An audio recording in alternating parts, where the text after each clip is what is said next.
Live mula sa TV5 Media Center Reliance. Kasama ang buong puwersa ng News 5. Ito ang 28th KBP Golden Dove Awards at 13th Makatao Awards Best TV Newscast. Frontline Pilipinas! Apat na kabataang naligo sa ilog sa Marilao, Bulacan, nawawala. Search and Rescue Operation, sinamahan ng News 5 live. Mga pasaway na nagtatapon ng basura sa mga isnerong tabing kalsada, sa pool sa CCTV. Mga mahuhuli, pagmumultahin ng 5,000 piso. Ito ang isa pang sabul sa CCTV. Pulis nakahina-hinala raw ang kilos matapos mag-grocery. Kinumpronta at pinalo ng baril ng kapwa pulis. Buksaan sa impeachment trial, usap-usapan. Si Kapunan, gusto raw paluin si Ferrer. Misleading questions are not allowed. They on are cross. allowed. I Councils, don't think I need to lecture please, you that. councils. Si Tulfo at Cayetano naman, mala face-to-face rin ang sagutan. Huwag na ho kayo magdrama ng mga pa-hostage. Hindi ho tayo ganito dito. Sino ang nagdadrama? Tumingin muna kayo sa salamin bago kayo magsalita. Salamat po. Screenshot ng CCTV ng meeting para sa umano'y honey trap kay Executive Secretary Ralph Recto, kumalat. Puganteng si Zaldico, kasabwat nga ba? At eto na nga, suntukan ni Catherine at Maha sa Someone Someday, trending! Ano kaya ang nangyari?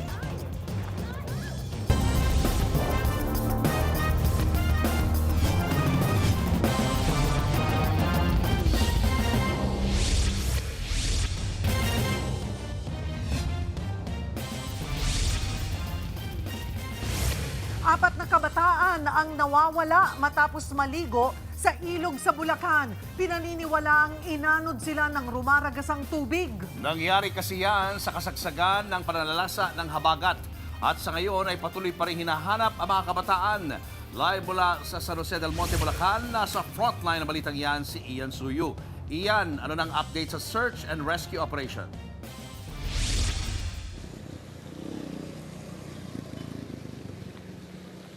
Cheryl Julius, 2 araw na nga ang nakalilipas at patuloy pa rin ang isinasagawaang paghahanap sa 4 na menor de edad na nawawala matapos nga ang lumangoy sa Marilao River noong Lunes. Sa cellphone video nga ito, makikita ang kalakasan ng ulan sa Marilao River noong Lunes. Makikita ang grupo ng kabataan na enjoy sa paglangoy sa ilog. Yan ay sa kabila ng mataas na tubig at delikadong lagay ng panahon. Sinita ng Barangay Tanod ang mga yan bagamat nakatawid ang mga kabataan. Sa isa pang cellphone video, may isa pang grupo ng mga kabataan na naglalaro rin sa ilog. Hindi na nakunan ng video pero may isa pang grupo, 4 na menor de edad. Nagtangka rin daw silang tumawid pero hindi na nakaahon pa. Kanina nga naabutan ng aming team ang CDRRMO at mga opisyal ng barangay sa rescue operations. Subalit makalipas ang ilang oras na paghahanap ay hindi pa rin daw nila natunton miski isa. Sa inisyal na ulat, lumalabas na magkakaibigan umano ang 4 at nagkayaya ang lumangoy. Isa lamang sa kanila ang residente ng Gaya-Gaya, habang taga-ibang barangay naman ang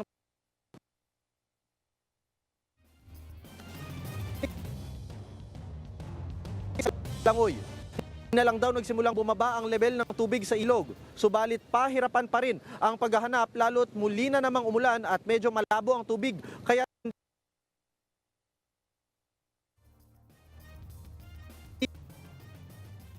ang ginawa po ng mga tanod natin, nag-abiso po sila sa mga grupo. Pero nung bandang hapon po, meron na namang ibang grupo na 4 o 5 bata na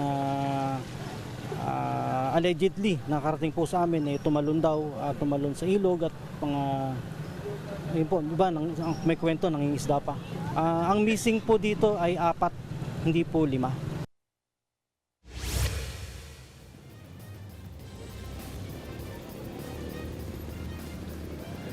Cheryl Julius, sa mga oras na ito ay nagtapos na nga yung operasyon na ginawa ng CDRRMO pati na rin ng pamunuang lungsod, no, barangay Gaya-Gaya. At ayon sa kanila, bukas ipagpapatuloy daw nila ito. No? Tinigil na nila dahil medyo madilim na nga.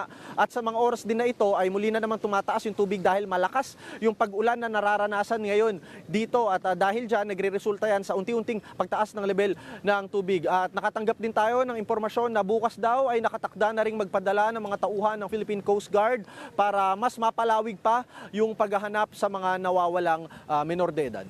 Yan muna ang latest mula dito sa San Jose del Monte, Bulacan. Balik sa inyo. Maraming salamat, Ian Suyu. Imbis na makatulong, mas malalang perwisyo pa raw ang idinulot ng mga flood control projects sa Bulacan. Nang magpaulan kasi ang habagat nitong weekend, abay tumambad sa mga residente ang mali-mali palang pinagtayuan ng mga proyekto. Live mula sa Malolos City, nasa frontline ang balitang yan, si Mon Gualvez. Mon, kumusta na ang sitwasyon dyan? May baha pa rin ba? Meron pa ring baha, Cheryl. Lubog pa rin ang maraming kalsada, gaya na lamang dito sa Malolos City dahil sa ulang bumabagsak. No, sa katunayan, sa mga oras na ito, bigla na naman bumuhos ang malakas na ulan na sinasabayan nga rin ng high tide. Pero hindi lang ito ang inireklamo nga ng mga residente gaya dito sa lungsod, kundi yung mga proyekto, mga flood control projects sa tila mali raw yung mga pinagtayuang lokasyon. Kaya imbis na makatulong, mas nakadagdag pa sa perwisyong kanilang kinakaharap. Gutter deep pa rin ang baha sa kahabaan ng Estrella Street sa Malolos City, Bulacan sa buong maghapon. Kaya dahan-dahan muli ang pagtawid dito ng mga motorista. Sabi ng lokal na pamahalaan, epekto ito ng high tide na umabot muli sa halos 5 talampakan ng level. Pero bukod sa high tide at buhos ng ulan, ang mas inirereklamo ng maraming residente ang mali-mali umanong lokasyon ng mga naitayong flood control project sa kanilang lugar. Gaya na lamang ng floodgate na ito na nasa pagitan ng mga barangay Atlag at Bagna sa lungsod. Masyadong masikip daw kasi ang pinagtayuan niyan na nakakaapekto rin sa pagbiyahe ng mga mangingisda sa lugar. Kung nilagay po yan doon sa malapad na lugar, unang-una po hindi magkakakarant ang tubig. Tapos po pagka doon po sa lugar na yun ni Kuwari, naisara yung tubig, naisara yung prinsa, wala pong papasok dito sa tubig walang papasok na tubig na magmumula sa dagat. Ang masaklap, lubog pa rin sa baha ang mga bahay na nasa gilid ng ilog. Kaya hindi maiwasang dumaing ng mga residente. Pang-kontrol sa bahay, lalo kung bumabaha ang Malolos sa Bulacan. Paano gagawin? Napakahirap po ng ginawa nila. Wala akong tulong. Perhisyo. Bukod dito, questionable rin daw kung bakit inunang gawin ng floodgate bago sana ang mga dike sa magkabilang gilid. Hinayaan na lamang muna ng mga taga-barangay na manatiling bukas itong itinayong floodgate dito sa kanilang lugar.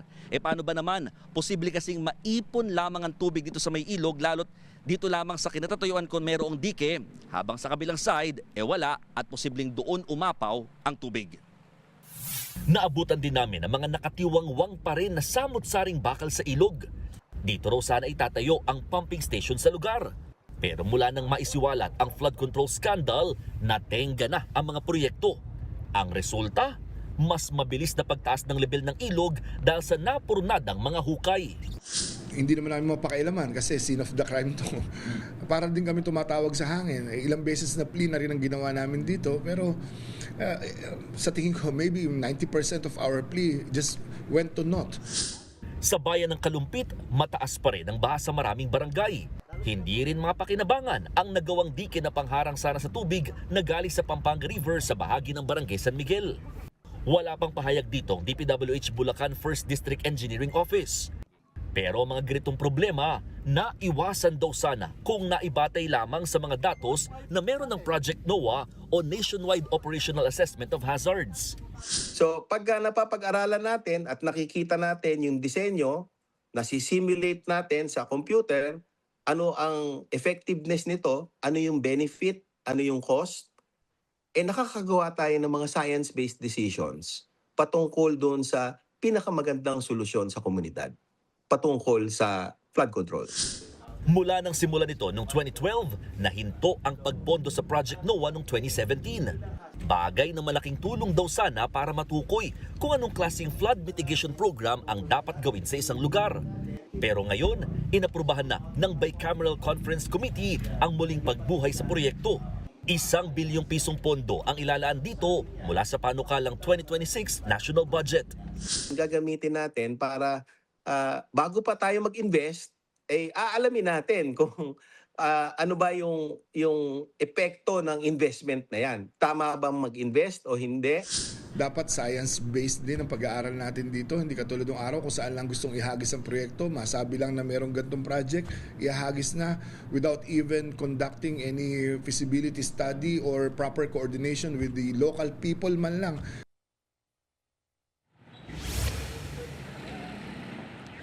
Cheryl, sa mga oras na ito, mas lumalakas na naman yung buhos ng ulan dito sa malaking bahagi ng Malolos dito sa Bulacan. Kaya ngayong resulta, mukhang dadagdag na naman yung ulan na yan dito sa nararanasang baha. Nandito ako sa may pinaka-Zulueta Street ng Barangay Santo Rosario ng lungsod kung saan itong 1 kilometrong kahabaan ng kalsada rito ay talagang parang mala-resort na, no? Dahil babad pa rin sa tubig. Yung nakikita nyo ngayon, na halos hanggang binti, mas bumaba na raw yan. Dahil kanina, lampas tuhod o hanggang hita yung tubig dyan, dulot nga ng high tide na sinasabayan pa nitong mga pag-ulang nararanasan. Ang problema, posibleng abutin daw ito ng hanggang 1 linggo bago tuluyang humupa kung hindi natataas ang high tide dito sa lugar o titigil na talaga totally yung mga pag-ulan sa probinsya.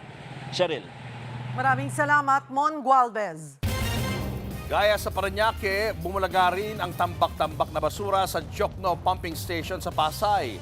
Ay pa sa Pangulo, may tuturing ng kritikal ang problema ng basura pero hindi pa naman daw yan umaabot sa krisis. Nasa frontline na balitang yan si Maricel Halili. Mula nang bumuhos ang ulan, dulot ng magkakasunod na bagyo at habagat, ito na ang tumambad sa mga taga-Pasay. Tambak-tambak na basura na inano dito sa may Jokno Pumping Station. Personal na ininspeksyon ni Pangulong Bongbong Marcos ang lugar kaninang umaga. At taliwa sa sinabi kahapon ni DPWH Secretary Vince Dizon na meron tayong garbage crisis. Sabi ngayon ng Pangulo, well, just look at it. Does that look critical to you? It does to me. So yes, I wouldn't call it a garbage crisis, but that is the problem that we are facing. mula kagabi hanggang kaninang umaga, umabot na sa 5 truck ng basura ang nakokolekta nila mula dito sa Pasay. Makikita natin yung basura dito halos pare-pareho. Yung iba mga bottled water, yung iba mga styrofoam dahil karamihan daw dito nanggaling doon sa mga tahungan. Diyan malapit sa may baklaran tapos kinagos na dito. Ang problema, sabi ng DPWH, hanggang ngayon wala silang idea kung hanggang kailan yung gagawin nilang paghahakot ng basura dito sa may bahagi ng Jokno Pumping Station dahil kada linis nila ng basura, nadadagdagan ulit ng mga panibago. Ang style nila, nanghiram na rin sila ng backhoe mula sa private sector, katulong ng DPWH.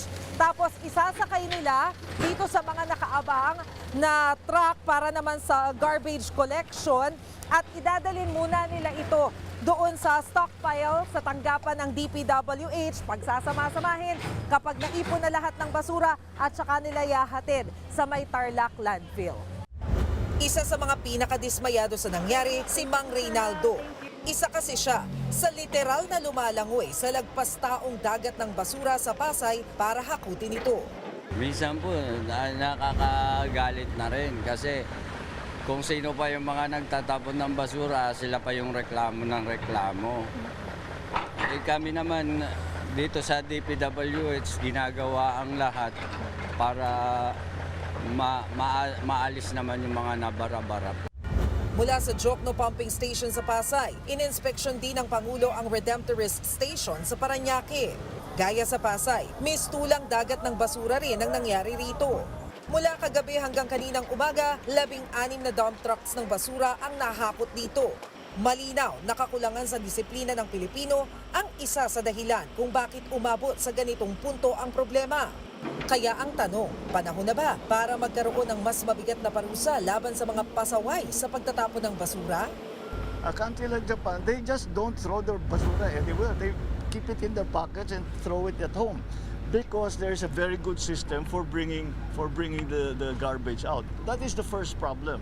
So it's not useful to fine people for not throwing their garbage if there is no place to put their garbage. Ang pinag-aaralan ngayon ay ang Waste to Energy Program. Ang 9,000 toneladang basura kada araw kasi sa Metro Manila pwedeng i-convert sa 200 megawatts ng kuryente. Tinitingnan ang potensyal ng Rizal at Navotas na tayuan ng pasilidad para rito. Mangyayari, the same pa rin yung pag-harvest or pagtipon ng basura, imbis na itapon lang doon sa landfill, pa-process siya to energy by using our facilities for waste to energy. Pero baka raw abutin pa ng 2 taon bago makumpleto ang paglalatag ng proyekto. Nagbabalita mula sa Frontline, Maricel Halili, News 5. Walang face-to-face classes sa isang eskwelahan sa Baguio City. Nagkaroon kasi ng landslide, ilang metro lang ang layo mula sa naturang paaralan. Narito ang Frontline Report. Muntikan nang abutin ng landslide ang Alno Kaduri Elementary School sa La Trinidad, Benguet. Sa likod kasi ng paaralan, ilang hakbang lang ang pagitan nito mula sa gumuhong lupa. Tinakpan na muna ng trapal ang guho. Ang mga guro ng naturang paaralan, tulong-tulong na inilikas ang mga importanteng gamit sa mga classroom. Kasunod ng pag-iinspeksyon ng mga opisyal ng gobyerno, napagdesisyon ng ipagbawal ang face-to-face classes sa mismong gusali ng paaralan na malapit sa landslide. Kinonsider natin yung safety mismo, yung mga learners natin.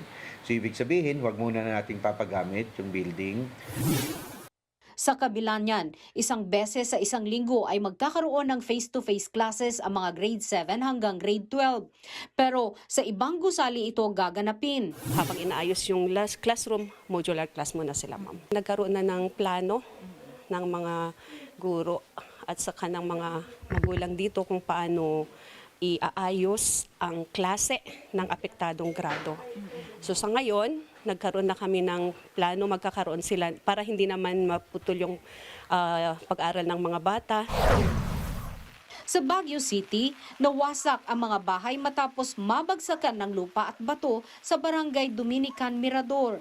Mabuti na lang, walang nasaktan dahil maagang nagsilikas ang 4 na pamilyang nananatili muna ngayon sa evacuation center. Maaga rin kasi silang inabisuhan ng kanilang barangay. Sa buong lungsod, higit 200 residente ang nasa 14 na evacuation centers. 44 na landslides na rin ang naitala. Nagbabalita mula sa Frontline, Margie Bentulan, News 5. Mas malaking multa na raw ang ipapataw sa mga mahuhuling nagtatapon ng basura kung saan-saan. Kasunod nga yan ng nambulagang dagat ng basura na hanggang ngayon ay hindi pa rin nahahakot. Live mula sa Pasay City, nasa Frontline ng balitang yan si Gerard de la Peña. Gerard, magkano na ba ang multa?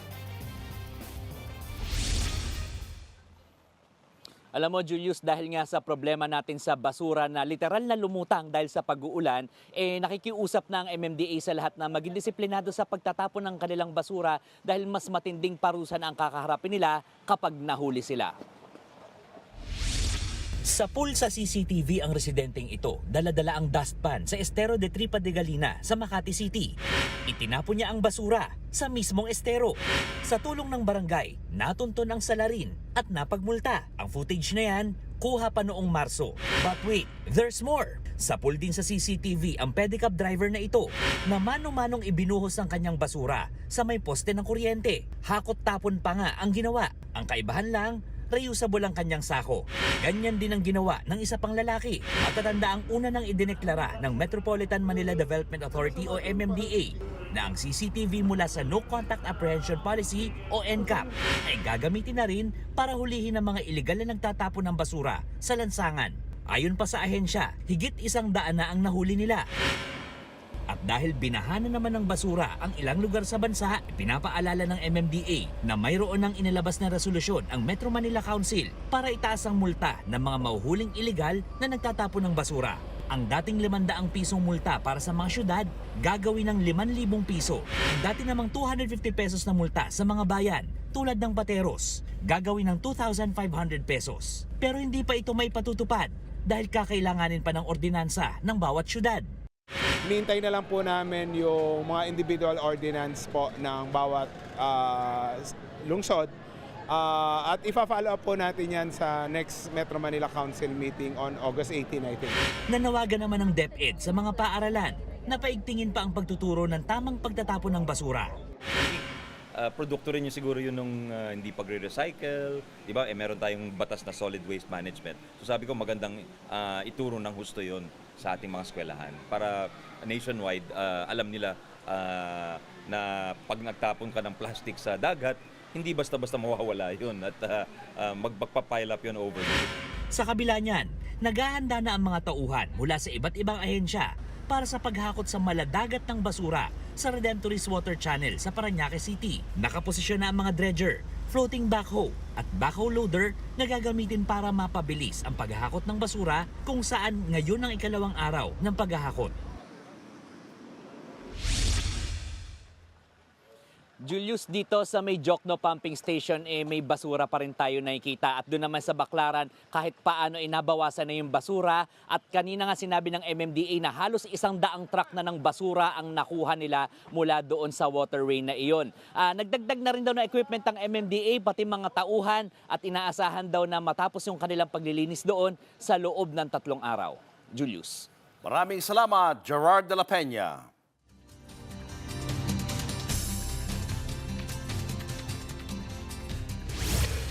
Ganap ng bagyo ang binabantayang low pressure area sa labas ng Philippine Area of Responsibility. Mayroon itong international name na Nangka. Live mula sa Guadalupe, nasa frontline ng balitang yan, ang ating weather frontliner na si Alvin Pura. Alvin, habagat pa rin ba ang nagpapaulan ngayon sa Luzon?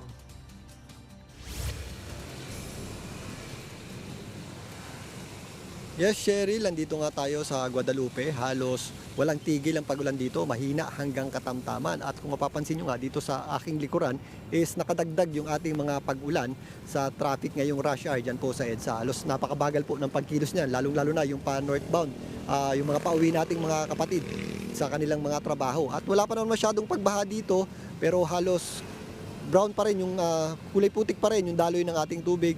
At ayun nga, hindi naman masyadong nagbabaha dahil nga mahina hanggang katamtaman yung ating mga pagulan. Kaninang umaga, paputol-putol pa yung ating mga pagulan, pero ngayong hapon hanggang gabi halos walang tigil na yung ating mga pagulan. At dahil dyan, nagtaas na ang pag-asa ng heavy rainfall warning. Dito sa Metro Manila, tayo po ay nasa yellow rainfall warning. At hindi lang sa Metro Manila, naka-yellow din po ang Rizal, Bulacan, Pampanga, Tarlac, Nueva Ecija, Zambales at Bataan. Maging dyan po sa western section ng Cavite at Batangas. Ito pong heavy rainfall warning ng Pag-asa, yan po ay nagbabago every 3 hours. Kaya ugaliin pong i-check yan sa website ng Pag-asa or sa kanilang panahon app.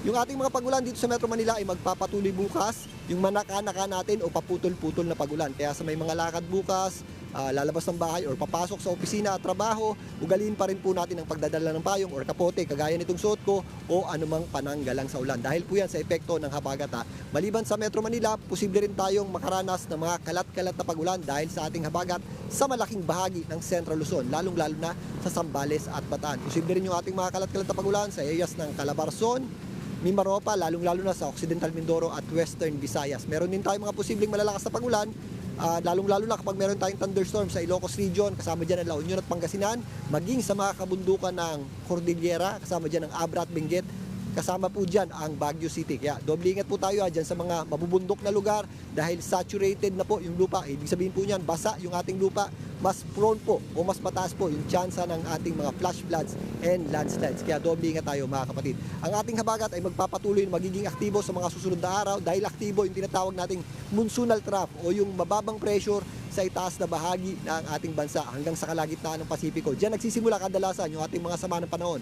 Sa katunayan, meron tayong tropical storm o bagyo sa labas ng ating area of responsibility na may international name na Nangka. Hindi naman yan natin inaasahang pumasok sa ating area of responsibility at palayo rin po yan. Maliban dyan, meron tayong binabantayang mga grupo ng kaulapan sa eastern section ng Luzon. Hindi rin na natin inaasahan maglandfall o dumikit sa ating kalupaan. Palayo rin po yan. Ang habagat po ang mananatili nating weather system sa mga susunod na araw. At yan po ay posible pa rin po magpaulan kaya doble ingat pa rin po tayo mga kapatid.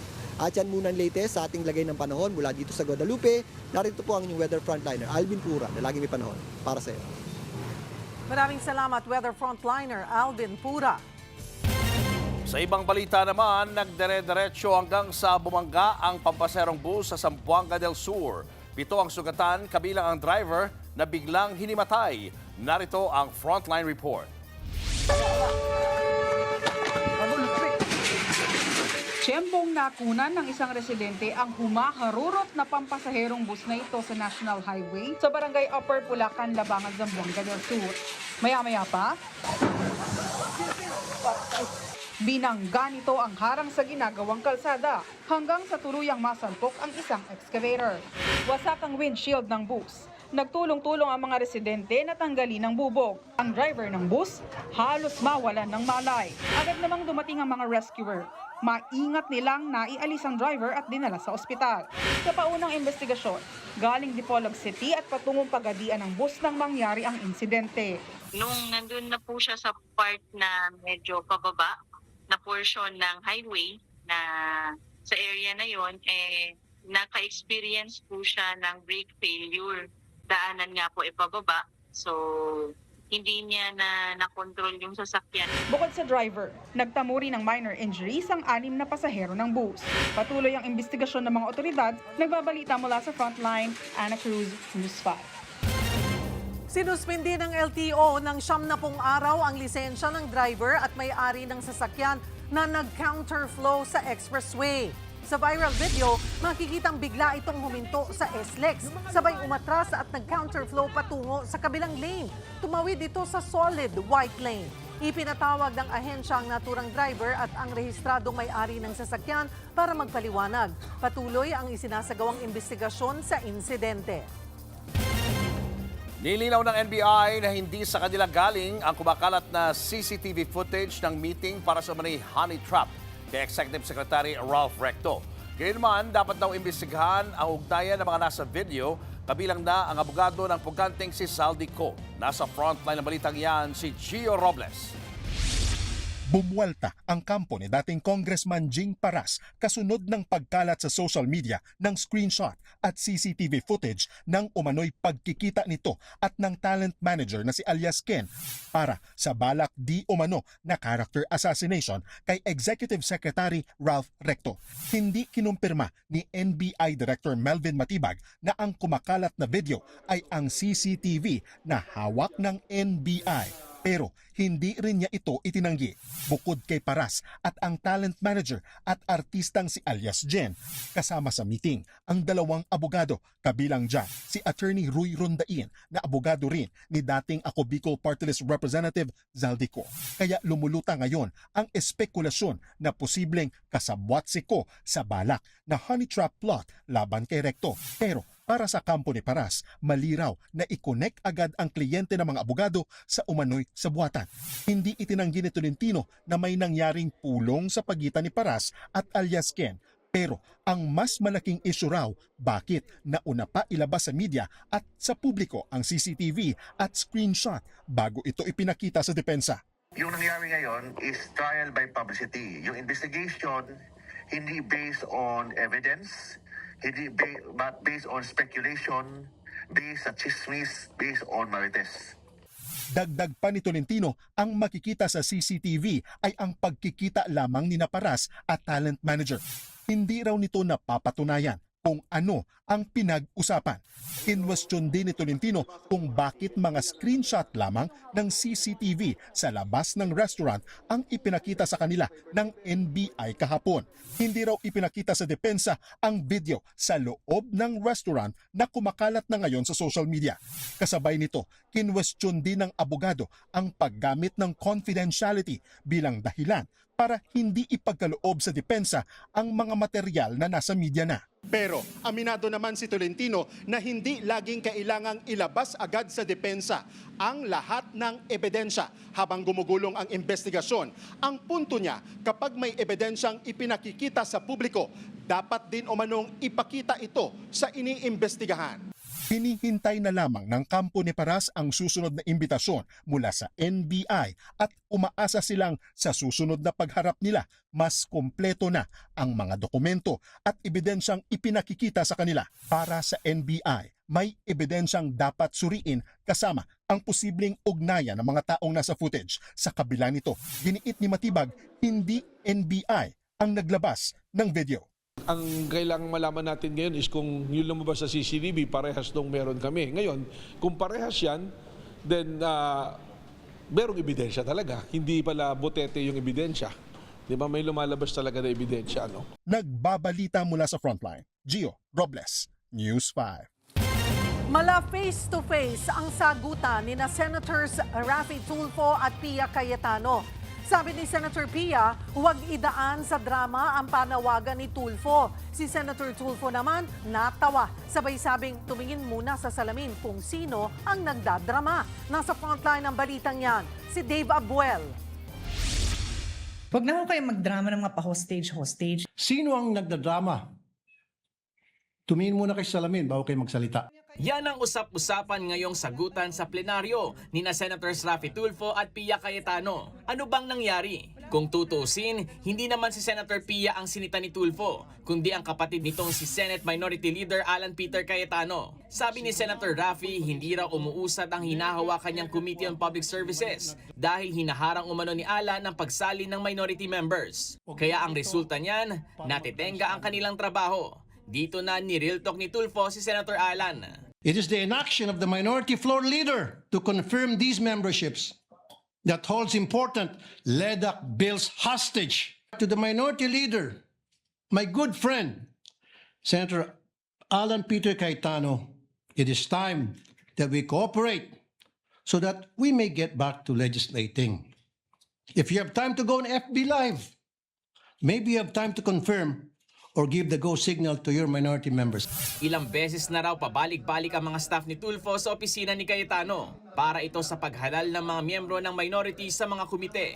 Yun nga lang, absent kahapon si Senator Alan. Kaya to the rescue ang kanyang ate at tinawag na drama ang ginawa at sinabi ni Tulfo. Pero parang na back to you si Senator Pia. Ito ang kanilang naging sagutan. Senator Tulfo, madali niyo naman ho akong tanungin. Alam niyo naman kapatid ko si Alan, kung gusto niyo may parating. Huwag na ho kayo magdrama ng mga pa-hostage. Hindi ho tayo ganito dito. Wala ho akong naalalang ganun magsalita dito sa Senate. Sandali, Mr. President, ubusin ko muna yung tawa ko.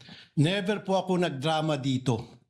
Simula nung ako'y maging senador, never ever po ako nagsinungaling nagdrama rito. Sino ang nagdadrama? Tumingin muna kayo sa salamin bago kayo magsalita. Si Senate President Win Gatchalian, kumpiyansa naman daw na pasasaan pa't mabubuo rin ang 32 komite. Pareho rin naman daw kasing gustong mag-focus sa trabaho ng mayorya at minorya. Ang miyembro nga ng minorya na si Senator Amy Marcos, gusto nang simulan ang investigasyon ng Senado sa epekto ng Paxilica Industrial Hub sa Tarlac. Pero paano nga yan masisimulan kung hindi pa nabubuo ang mga komite? Sagot ng senadora, nabubuo na yung mga committee. Ang totoo, buo na naman yung committee. Ang problema lang namin kung ano ang mangyayari sa mga minority members na 3 na wala rito. pinatutungkulan dyan ni Senator Amy ang mga minority senators na hindi makakadalo sa sesyon. Ang nakakulong na sina Senators Jingo Estrada at Rodante Marcoleta at ang nagtatagong si Senator Bato de la Rosa. Kahit papano senador naman sila. Hindi naman sila nahatulan, ba't naman ganyan? Hindi lang yung committee ang issue. Yung issue namin is yung participation. So medyo stuck up kami doon, sa totoo lang. Sa ngayon, sabi ni Majority Floor Leader Mig Zubiri, kakausapin daw niya si Senator Alan para matapos ng issue sa mga komite sa Senado. Nagbabalita mula sa Frontline, Dave Abuel, News 5. Umulan na naman ng objection sa impeachment court kanina. Si Attorney Christine Ferrer, sinabihan si Attorney Lorna Capunan na hindi siya rito pwedeng diktahan. Si Capunan naman, nagpipigil daw na paluin ang defense attorney. Nasa frontline ng balitang yan, si Mean Los Baños. Sa cross-examination ng defense kay COA Auditor Sailin Del Campo, mainit ang puksaan ni na Prosecutor Attorney Lorna Capunan versus Defense Attorney Christine Ferrer. Not all questions can be answered by yes I am or on no. cross, Your Honor, please. Counsels. Never mind if you're on cross. There are limits to cross-examination. Misleading questions are not allowed. They are allowed. Kaya naman napilitang umawat na si Presiding Officer Senator Cheese Escudero. Please, counsels, let's not allow the generational or seeming generational divide increase the tension in the courtroom. Let's keep it a notch lower. Pero ang dalawang abogada tila ayaw magpapigil. I am preventing myself from giving her a spanking, Your Honor.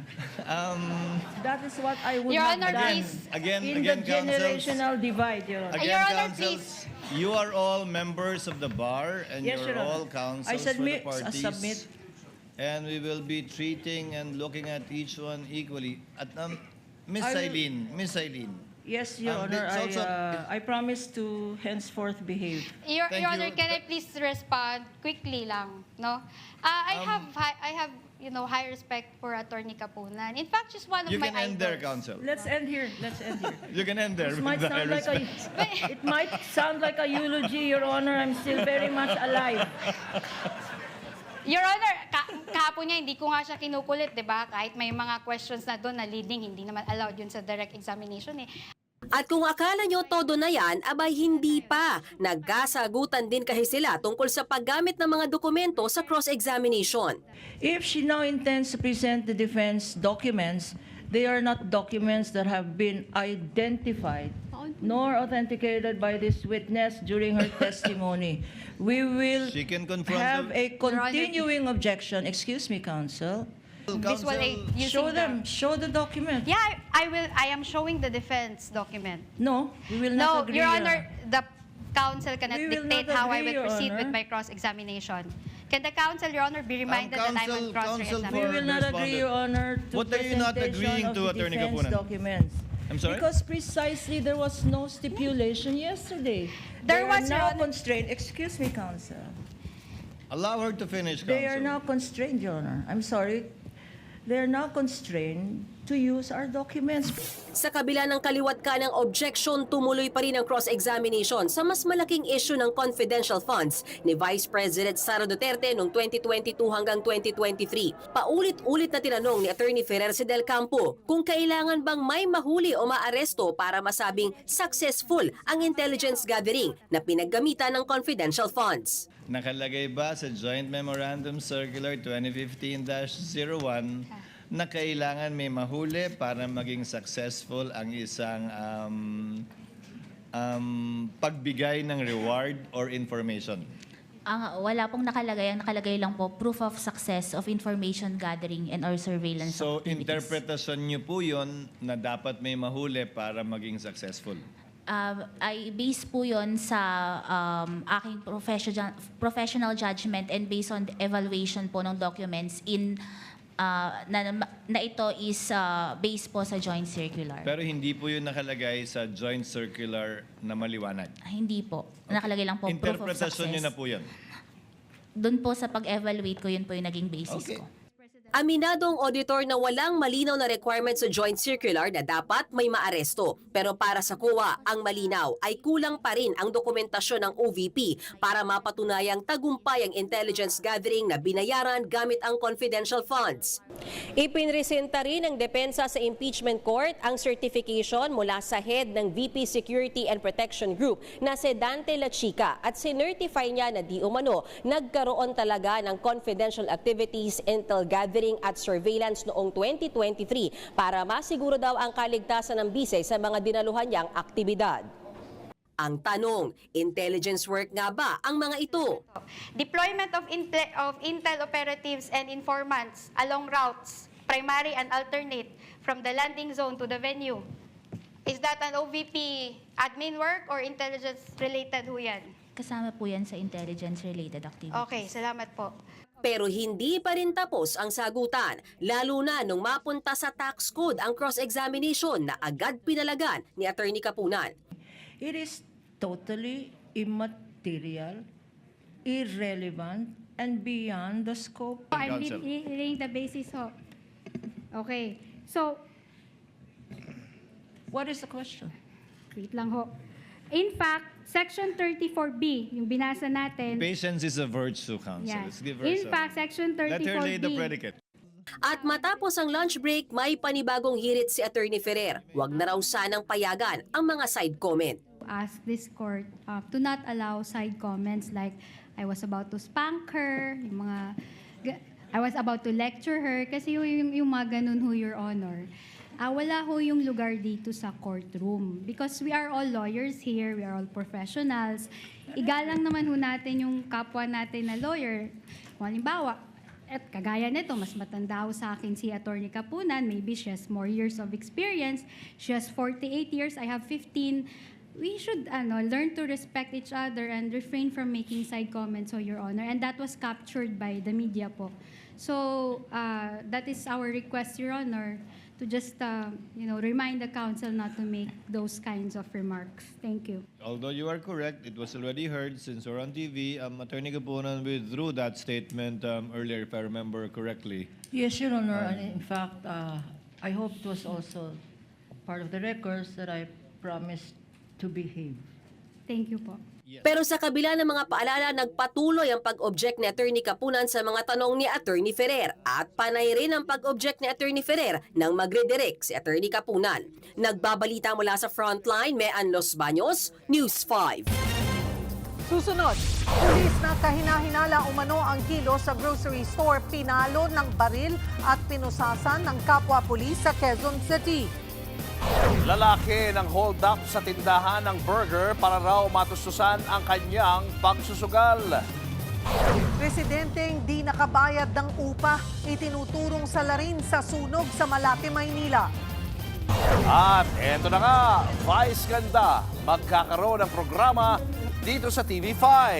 Alamin ang update dyan, mamaya live. Abangan ang lahat ng yan sa pagbabalik ng Frontline Pilipinas.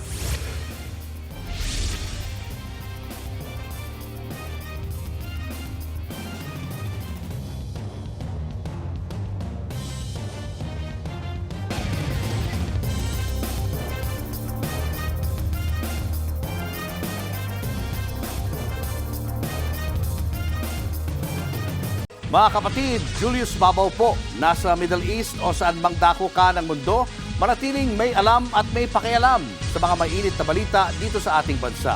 Simulan po natin ang bawat araw sa tuloy-tuloy na balitaan sa Frontline. Mag-follow at mag-subscribe sa social media pages ng News 5.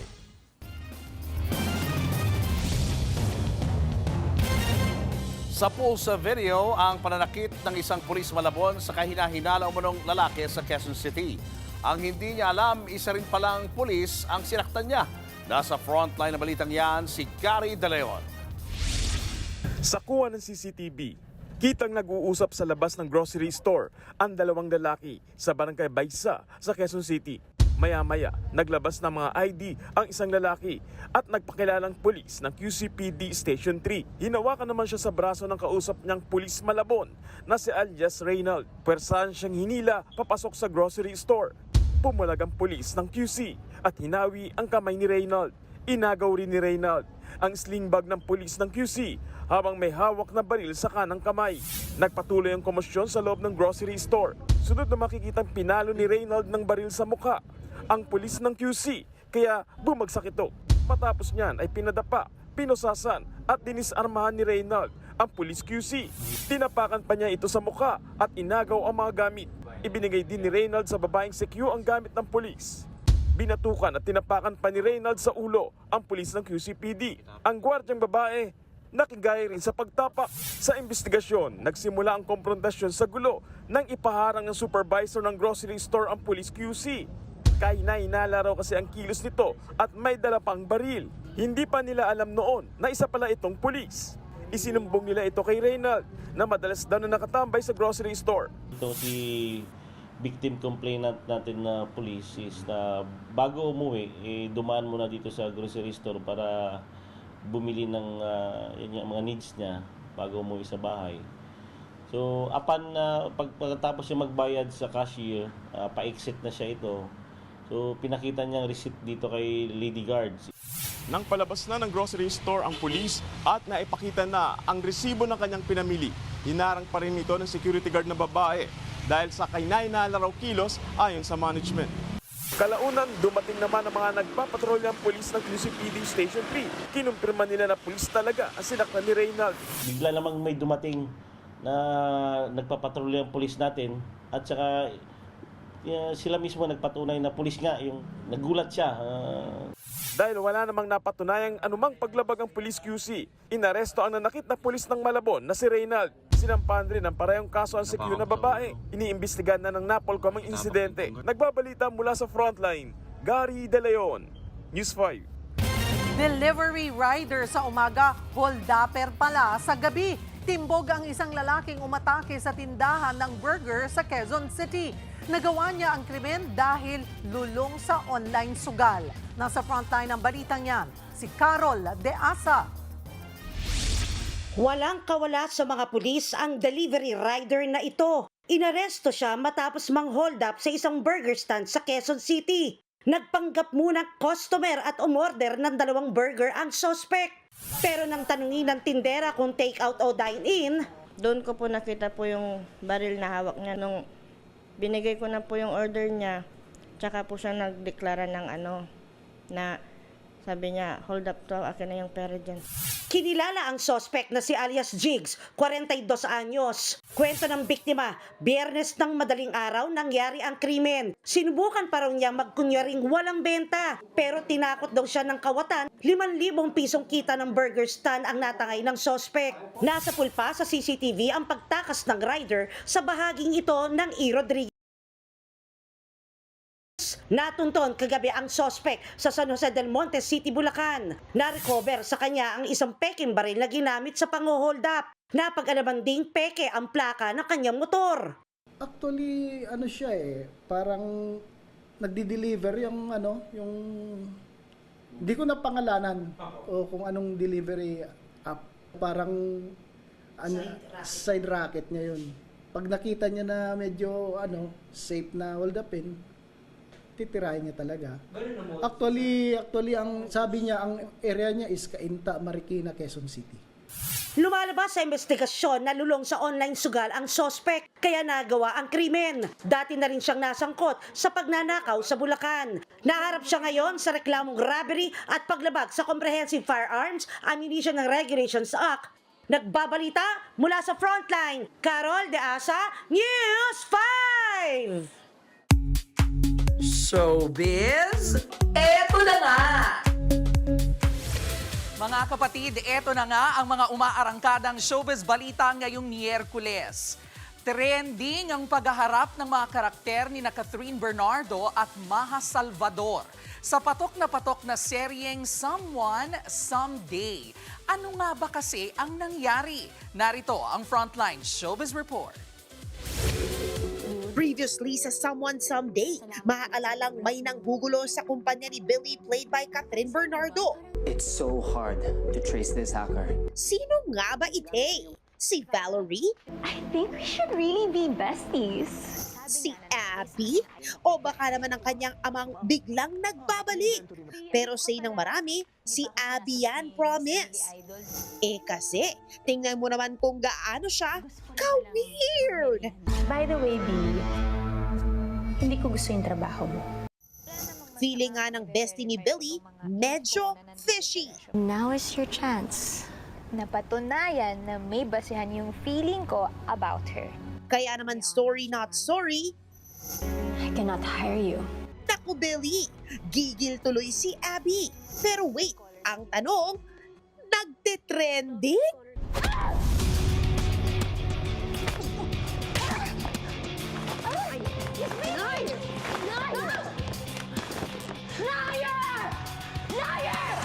You have a lot to explain, Abby. True Lalu, ipapaliwanag nyo sa amin, what is happening? Abangan yan sa Someone Someday, 8:45 p.m. tuwing Monday to Friday, dito lang sa TV5.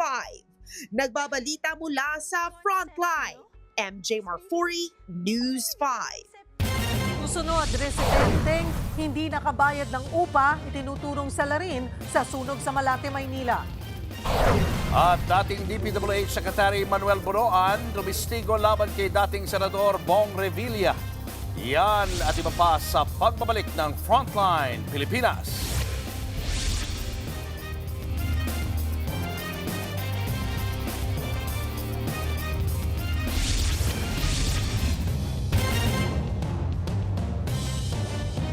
Mga kapatid, Julius Babaw po. Nasa Middle East o sa amang dako ka ng mundo, manatiling may alam at may pakialam sa mga maiinit na balita dito sa ating bansa. Simulan po natin ang bawat araw sa tuloy-tuloy na balitaan sa Frontline. Mag-follow at mag-subscribe sa social media pages ng News 5.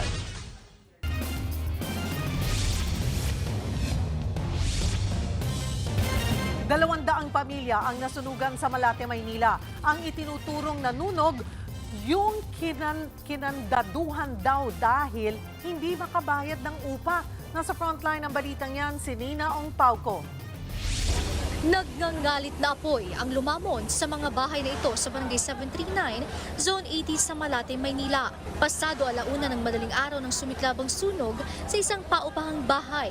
Ang senior citizen na si Nanay Grace, nagising na lang daw sa sigaw ng mga kapitbahay. Tawag sila ng tawag sa akin. Sabi ko, tika muna, naghahanap ako ng may dadalhin. Sabi ko, ano ba ka na? Andyan na apoy, sabi nila.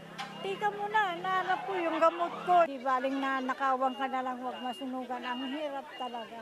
Pahirapan din ang paglikas sa senior citizen na si Nanay Ofelia na nakasakay sa wheelchair. Isang way lang ang ang daan pag ganito lang kasi doon nagmula sa may ilog Kaya ang sikip, nahirapan kaming lumabas. Hinala ng may-ari ng natupok na paupahan, ang nakaalitan niyang tenant ang may pakana ng sunog. 3 buwan na rin daw itong hindi nakakabayad ng upa. Isang gabi, nagwawala daw yon, sabi ng mga kapitbahay. Dahil bakit daw inilak yung pinto niya. Kaya ako pinadlock yun dahil sa kababuyan niya. Na dumudumi siya sa loob ng kwarto, nilalagay sa plastic. Nung buwan na, halos. Patuloy na inimbestigahan ng mitya ng apoy. Aabot sa 600,000 pesos ang halaga ng pinsala habang nasa 200 pamilya ang naapektuhan. Pansamantalang nananatiling ngayon sa Epifanio Elementary School ang mga nasunugan. Nagbabalita mula sa Frontline, Nina Ong Pauco, News 5. 2 ang patay at 1 sugatan sa pamaril sa parking lot ng isang resort sa Maragondon, Cavite. Kabilang sa nasawi ang isang police staff sergeant habang police corporal naman ang sugatan. Isa ring police corporal ang gunman. Base sa investigasyon, palabas na ng resort ang grupo ng mga biktima at suspect nang magtalo sila sa di pa malinaw na dahilan. Umantong nga yan sa pamamaril ng suspect. Bawang mga nakainom umano ang mga biktima at ang suspect. Naaresto na ang police na suspect at nasa kustodiya na ng Maragondon Police Station. Showbiz, eto na nga! Mga kapatid, eto na nga ang unkabogable showbiz news. May phenomenal partnership na ang TV5, MediaQuest Holdings at si Vice Ganda para sa maraming exciting na programa kasama ang binansagang Queen of All Networks. At live mula sa Pasig City, nasa frontline na balitang yan, si Mobile Giorno, Denise Valdez Sancho. Denise, ano nga bang special sa partnership na ito? For me, ito na nga ang latest official ng parte ng MediaQuest Holdings Inc. family, ang unkabogable star na si Vice Ganda. Katabi ko ngayon at kanina lang ay binansagan na siyang Queen of All Networks. Well, Vice, ano yung reaction mo, no? Si MVP mismo yung nagbigay sa'yo ng title na ito. Hindi ko alam kung paano dapat mag-react doon eh. Hindi ko alam. Siyempre nakakakilig yon, pero at the same time nakakatakot din kasi magbubukas na naman yan ng diskusyon sa maraming tao. Pero since yun naman na yung nanggaling kay MVP at paniniwala niya naman, I'm just very grateful na meron akong bilang sa kanya at yung mga ginagawa ko dito sa industriya. At nagpapasalamat ako sa pagtitiwala nila sa akin. At Meme, syempre maraming nag-aabang na fans ngayon, part ka na ng panibagong pamilya na ito. What exactly ba yung mga dapat naming abangan from Vice? Actually, hindi naman siya hindi naman yung panibagong part. Kasi meron naman akong may airing programa talaga sa TV5. Everybody Sings airs on TV5 kahit noon pa at saka ngayong bagong season. At ang i-expect nyo lang, may mga bago akong programang gagawin sa TV5. May mga bago tayong pasabog. And Meme, kanina grabe, alam ko na feel mo yung welcome from MVP, from Sir Ricky Vargas, all the people, the press. At nabanggit mo rin na hindi ka nakatulog with this decision. Kwento mo naman yun. Hindi ako nakatulog kasi na-excite na ako, nag-iisip na agad yung utak ko kung anong gusto kong content, anong gagawin namin, anong mga pasabog, paano tayo makapagbibigay ng entertainment and service to the Filipino audiences. Siyempre, hindi naman yan basta yung, sige, deal tayo, gawa tayo. Tapos yung hindi pinaghahandaan. As early as nung pagkatapos namin mag-usap, gusto ko na mag-prepare. Kaya dun, ina-acid reflux na ako pero gusto ko yung feeling ng na-excite. And Meme, syempre, kanina nabanggit mo rin yung mga learnings mo from your past networks na nasamahan at nabanggit mo rin yung importance na united Yeah. ang iba't ibang companies given na yung industry ngayon ay kailangan ito. What can you say about that? Ako napakapalad ko dahil ako ay tinuruan at natuto sa ABS-CBN. Ang dami kong naranasan sa ABS-CBN na magagamit ko sa mga trabaho ko ngayon at sa mga susunod ko pang gawin. Professionally and personally, ang dami kong natutunan sa ABS. Kaya bit-bit ko lahat yon. At natutuwa ako dahil kumbaga parang na-equip ako ng mga kapamilya sa kung anong pwedeng i-share ko ngayon dito sa TV5 at sa iba pang mga platforms na makikita nila ako. And of course, ano na lang ang message mo to your fans ngayon, pati sa family natin sa Media Quest at sa TV5? Media Quest, maraming salamat po, Boss MVP, Sir Ricky, thank you very much. To Ranvel, thank you so much. At sa TV5 at sa buong Media Quest, maraming salamat po sa tiwala nyo at makakaasa po kayo na huhusayin natin ang pagbibigay ng kasiyahan at serbisyo sa mga manonood, sa mga madlang people at sa ating mga audiences. Kaya maraming salamat po.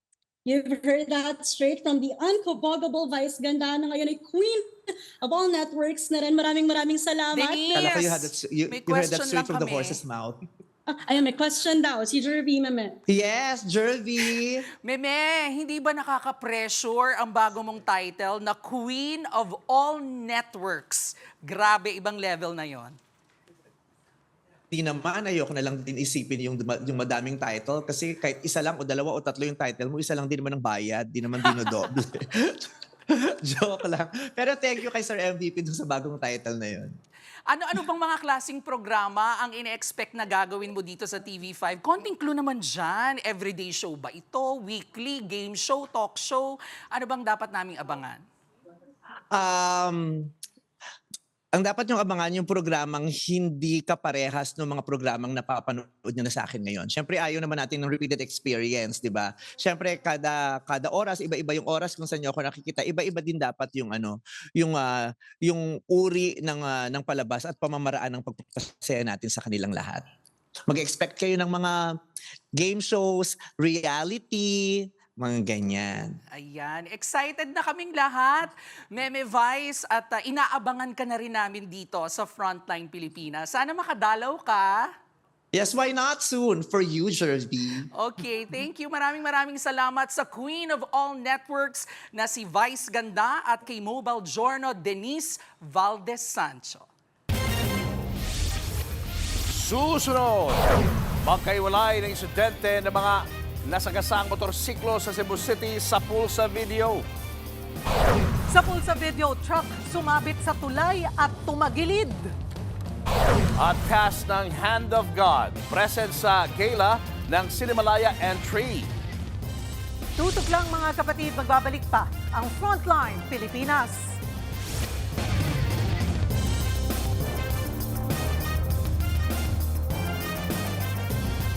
Mga kapatid, Cheryl Cosim po. Nasa Estados Unidos, Canada o saan mang dako ka ng mundo, manatiling may alam at may pakialam sa mga mainit na balita dito sa ating bansa. Simulan natin ang bawat araw sa tuloy-tuloy na balitaan sa Frontline. Mag-follow at mag-subscribe sa social media pages ng News 5.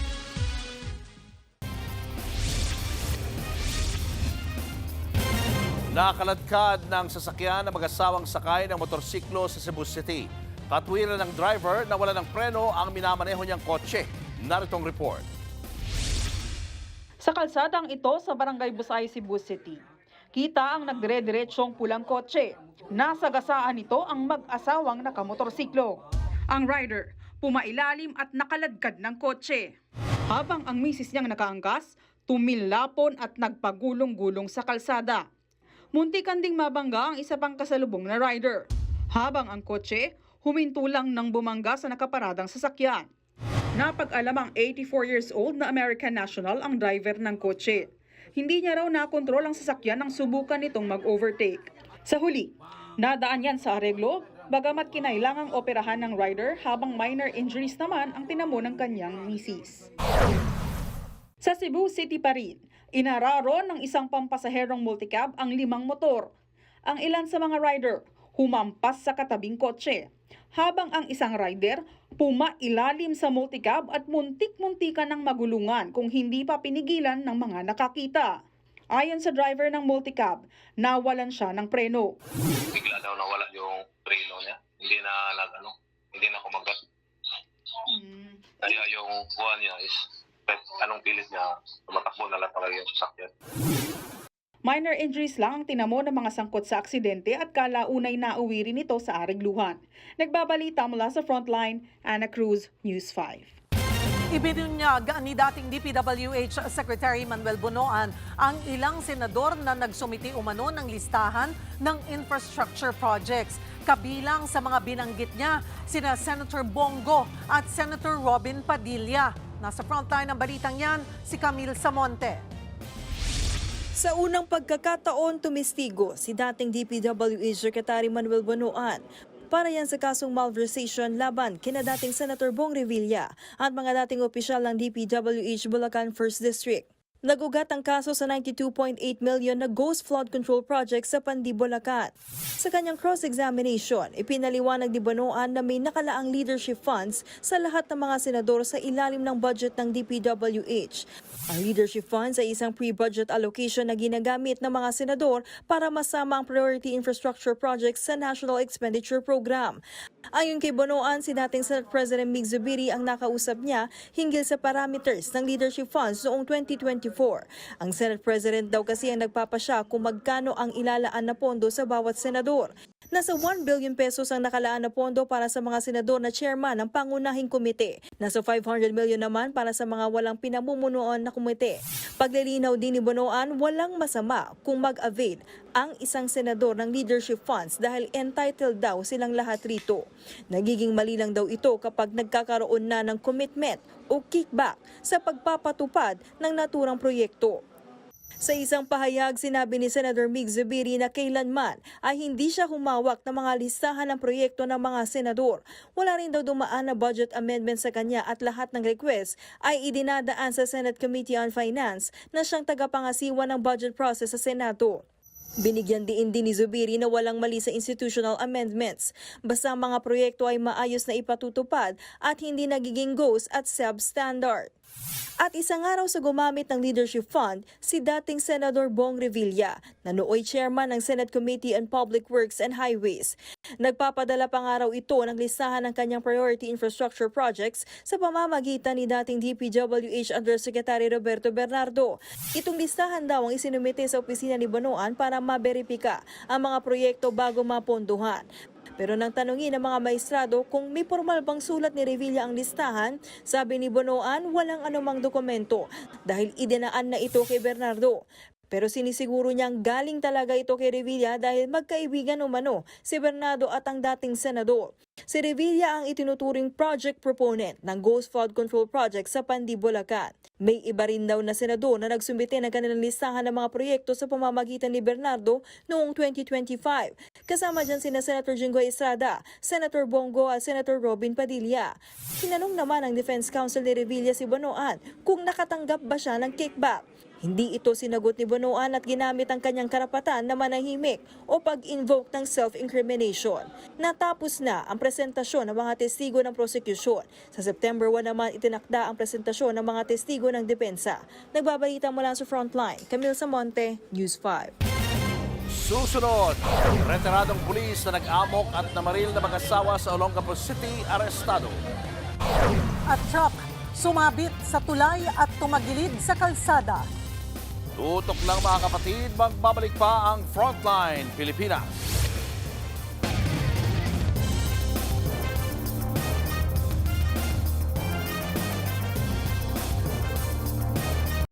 Mga kapatid, Cheryl Cosing po. Nasa Estados Unidos, Canada o saan man dako ka ng mundo, manatiling may alam at may pakialam sa mga maiinit na balita dito sa ating bansa. Simulan natin ang bawat araw sa tuloy-tuloy na balitaan sa Frontline. Mag-follow at mag-subscribe sa social media pages ng News 5.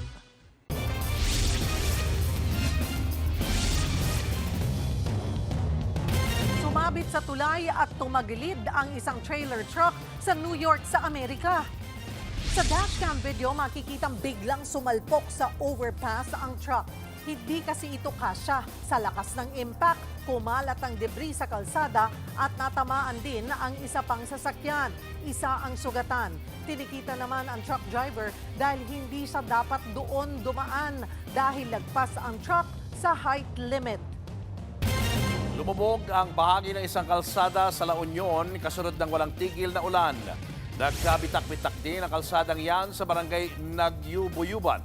Ayon sa mga residente, nagsimulang masira ang kalsada nitong linggo. Pero mas lumala raw yan kahapon dahil sa patuloy na pagguho ng lupa. Kaya naman ang mga sasakyang hindi makadaan, inabisuhang gumamit na lamang muna ng alternatibong ruta.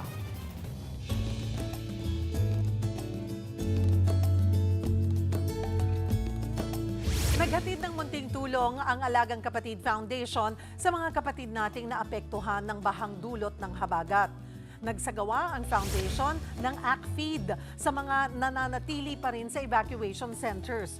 Kabilang sa mga binisita natin ang Quezon City at Marikina City. Kasabay niyan, nakatanggap ng donasyong 1,000 sako ng bigas ang Alagang Kapatid mula sa Ultra Mega Supermarket. Ipamimigay po natin yan sa mga kapatid nating nasalanta ng mga nagdaang bagyo. Susunod, lolang mag-isa sa kanyang bahay, pinagsasaksak, ninakaw pa ang kanyang pera at gintong singsing. At ilang kapatid stars nakisaya sa Kadayawan Festival sa Kapatid Sugod Fiesta sa Davao City. Yan at iba pa sa pagbabalik ng Frontline Pilipinas.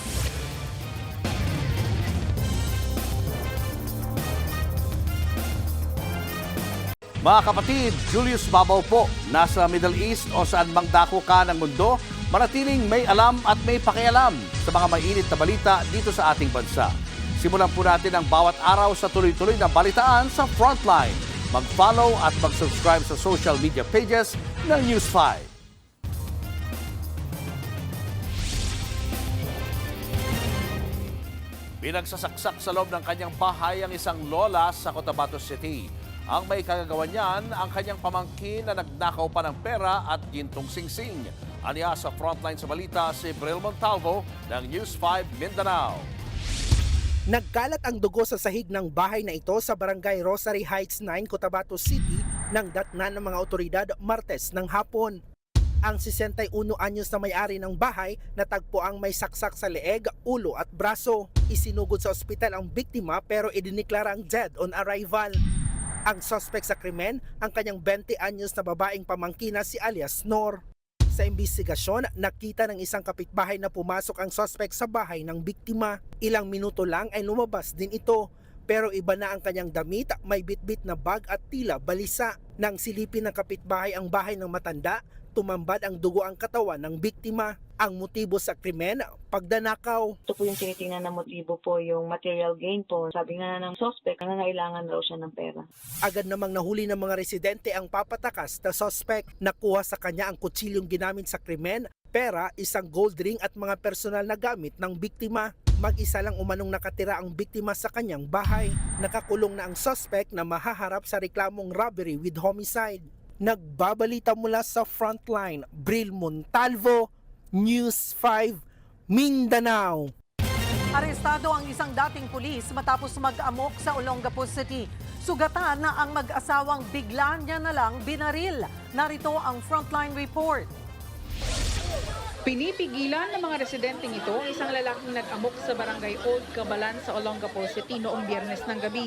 Bigla raw binaril ng retiradong pulis ang isang mag-asawa. Unang pinuntirya ang lalaki na inaayos ang paparadahan ng kanilang sasakyan.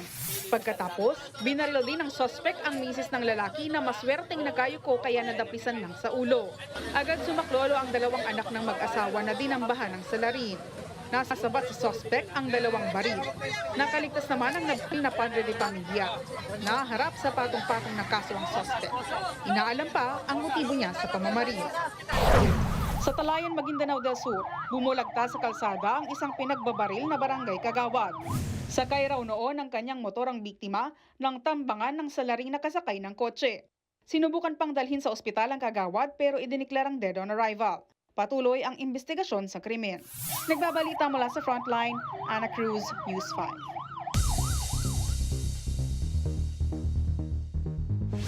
Mahigit 8,000 Chinese fishing vessels ang pumalaot para manghuli ng isda sa dagat. Sabay-sabay naglayag ang mga barkong pangisda para sa matagal na nilang iniintay na small fishing season. Tuloy lang kahit pa may bagyong dolphin. Pero bilang pag-iingat, may magdamagang monitoring sa dagat.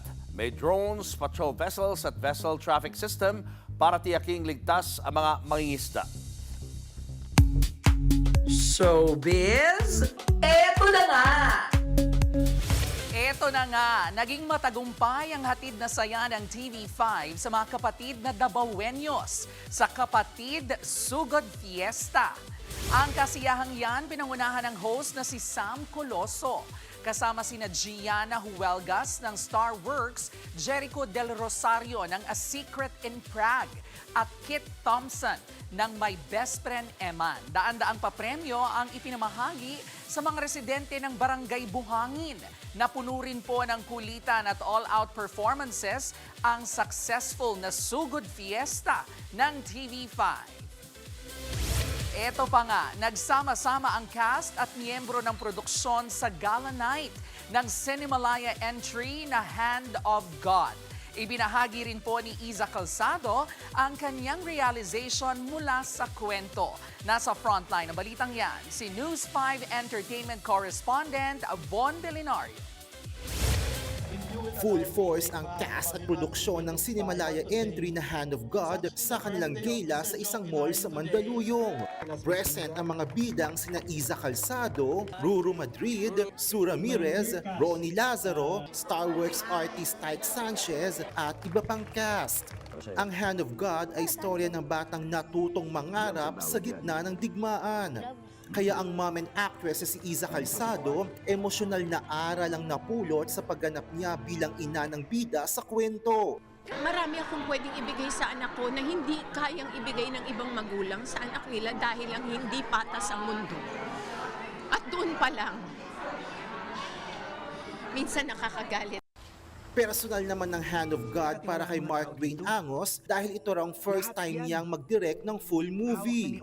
Ang isa sa mga advokasya ko is meron kaming isang non-profit kung saan ginagamit ang football talaga para nagbibigay kami ng mga libreng training, libreng sapatos, yung libreng jersey. Yung katulad ng sa eksena sa kanilang ginagawa ng karakter ni Ruru para mabigyan ng spasyo, ng safe na spasyo ang mga kabataan. Suportado naman ni MediaQuest Holdings President and CEO Ricky Vargas ang mensahe ng pelikula. It's a story we need today, especially for love of sports, for playing for country, for playing because you love and have passion for the sport. So it's a good movie for everybody to watch. Nagpakita rin ng suporta sa pelikula ang ilan pang executive ng Kapatid Network at ilang kapatid mula sa Metro Pacific Investments Corporation. Kabilang dyan na TV5 President and CEO Guido Arzaballero, Sheikh Cabal Revilla ng MPIC at iba pa. Everyone should watch this. It's very emotional, but there's a lot of things that we can get from them and learn from. Ang TV5 ang isa sa mga official broadcast partner ng Cinemalaya 22. Napapanood ang siyam na full-length films nito kabilang ng Hand of God hanggang August 18 sa mga piling sinihan. Nagbabalita mula sa Frontline. Von Belinario, News 5. At yan nga po ang ating mga showbiz update ngayong Miyerkules. See you tomorrow mga kapatid. Ako po si Jervy Wrightson. Welcome kay Meme Vice Ganda, Yes! the queen of all networks. Kwentuhan mo nga kami kasi ikaw ang nag-host ng event kanina. Contract signing. Actually, last week ko pa alam. Tahitahimik mo. Pero wala kami bawal kaalam-alam. magsalita kasi highly confidential daw. Para surprise for everybody. Dami nga nagulat. Hindi nasa, di ba? Na meron palang pasabog si Vice Oo, at ang MediaQuest. Abangan natin siya dito sa TV5 at saka sa MediaQuest dahil marami daw siyang mga gagawing proyekto sa atin. Nanggaling daw sa bibig mismo ni Sir MVP na siya ang Queen of All Networks. Kasi kontrata sa ABS, meron sa GMA, tapos ngayon sa TV5. Congrats kay Vice. Sana mag-guest siya sa atin, no? Oo, sabi nga. Bisitahin tayo. Sinabi niya Dadalawin kanina. daw tayo. Sana Sige. totohanin. Hihintayin natin yan na live niyang sinabi yan. Yes. Oo. Abangan natin si Vice Congratulations, kapatid! dito. Abangan ulit kami bukas dito sa TV5 sa 1PH, RPTV, True TV at 105.9 True FM. Kami ang inyong mga kapatid sa Balitan at Public Service. Walang iwanan sa Frontline Pilipinas. Susunod na ang Sigabong.